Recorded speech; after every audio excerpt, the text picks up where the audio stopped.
ты хочешь делать? Я не люблю, когда юных девушек преследуют хозяева игорных домов.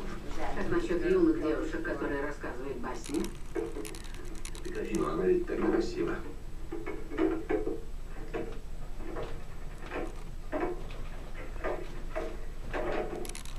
Вот это такой типа. Ты уже записал его серийный номер. Теперь мне это не нравится. Подмена пистолетов — это сокрытие улик. Улечу. Не беспокойся, я буду осторожен. Подумай, как кто-то удивится, когда захочет поймать Бейти с краденым пистолетом в шляпной коробке.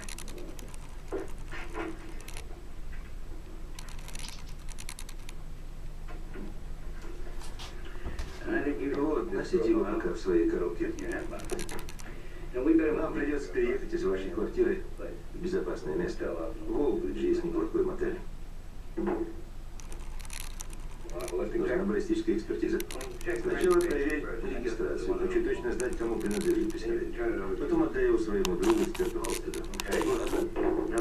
Ты сказал, еще для чего-то нужно? У меня есть клиент, юная девушка. Она рассердила кое-кого из Равайны. Умница. Она уехала оттуда в спешке. Ей нужно кое-что из ее квартиры. Вот адрес. Она работает в клубе «Большой сарай». В том же доме живут другие девушки оттуда. Тебя не должны видеть. Я подожду, пока они уйдут на работу. Ты там осмотрись как следует. Проверь, нет ли в квартире чего-то необычного и народного. Или незаконного.